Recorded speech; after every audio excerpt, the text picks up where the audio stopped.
আবারও শঙ্কার মেঘ। ইয়েমেনের হুতি বিদ্রোহীদের ক্ষেপণাস্ত্র আছড়ে পড়ছে। এই ক্ষেপণাস্ত্র হামলার পর কি আসল ভয়টা প্রকাশ পাবে? ইসরায়েল কি নিজেদের প্রতিরক্ষা ব্যবস্থা আরো শক্তিশালী করতে পারবে? হুতির শক্তি কি ভবিষ্যতে আরো ভয়াবহ হয়ে উঠবে? মধ্যরাতে লক্ষ লক্ষ ইসরায়েলি আশ্রয় কেন্দ্রে পালিয়েছে। ইসরায়েলে রয়েছে বিশ্বের সবচেয়ে শক্তিশালী প্রতিরক্ষা ব্যবস্থা। ইয়েমেনের ইরানপন্থী হুতি বিদ্রোহী গোষ্ঠী তাদের ক্ষেপণাস্ত্র হামলার ধারা চালিয়ে যাচ্ছে। হুতিরা ইসরায়েলের মধ্যাঞ্চলে একটি ব্যালিস্টিক ক্ষেপণাস্ত্র নিক্ষেপ করেছে। যদিও এটি ইসরায়েলের আকাশসীমায় প্রবেশের আগে প্রতিরক্ষা ব্যবস্থায় ধ্বংস হয়ে গেছে, তবে এই হামলা থেকে ব্যাপক আতঙ্কের জন্ম হয়েছে। হুতিদের হামলার পর ইসরায়েলের শহরগুলোতে সাইরেনের শব্দ শোনা যাচ্ছে। এতে হাজার হাজার ইসরায়েলি নাগরিক বাধ্য হয়ে আশ্রয়কেন্দ্রে চলে যেতে হচ্ছে। সম্প্রতি এক সপ্তাহে পঞ্চমবারের মতো এমন হামলার কারণে ইসরায়েলি জনজীবন তছনছ হয়ে পড়েছে। ইসরায়েলি সেনাবাহিনী এই হামলার কথা নিশ্চিত করেছে, তবে তাদের দাবি ক্ষেপণাস্ত্রটি আকাশসীমায় প্রবেশ করার আগে ধ্বংস হয়ে গেছে।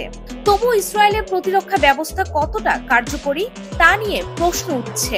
পুতিন এবার এমন ক্ষেপণাস্ত্র ছড়ছে যা পুরোপুরি রাডারের চোখে অদৃশ্য। গত 21 ডিসেম্বর তেল আবিবে একটি হাইপারসনিক ক্ষেপণাস্ত্র আঘাত হেনেছিল, যা ইসরায়েলের প্রতিরক্ষা ব্যবস্থাকে ফাঁকি দিয়ে সরাসরি আঘাত করে। এতে অন্তত 16 জন আহত হয়েছিল। হুতিরা এই হামলাকে গাজার ফিলিস্তিনিদের প্রতি তাদের সমর্থন ও একাত্মতার প্রতীক হিসেবে বর্ণনা করেছে। তারা ঘোষণা করেছে ইসরায়েল ও আমেরিকার বিরুদ্ধে তাদের লড়াই বন্ধ হবে না। গাজা এবং ইয়েমেনে ইসরায়েলি হামলা বন্ধ না হলে তারা আবারও বড় হামলা চালাবে। হুতিরা এবার মধ্যপ্রাচ্যে মার্কিন ঘাঁটিগুলোতে হামলার হুমকি দিয়েছে। তারা বলছে যদি ইয়েমেনে ইসরায়েলি হামলা বন্ধ না হয় তাহলে তারা মার্কিন স্বার্থকে লক্ষ্যবস্তু করবে। হুতি গোষ্ঠীর সুপ্রিম পলিটিক্যাল কাউন্সিলের সদস্য মোহাম্মদ আলী সোশ্যাল মিডিয়ায় একটি ভিডিও পোস্ট করে আমেরিকাকে সতর্ক করেছেন।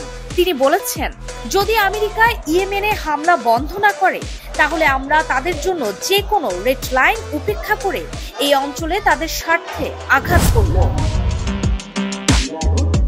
সম্প্রতি লোহিত সাগরে মার্কিন একটি বিমান বাহিনী রণতরীতে হুতিরা ক্ষেপণাস্ত্র ও ড্রোন দিয়ে হামলা চালায়। হামলার সময় একটি মার্কিন যুদ্ধ বিমান ভুলে নিজেদের গুলিতে ভূপাতিত হয়।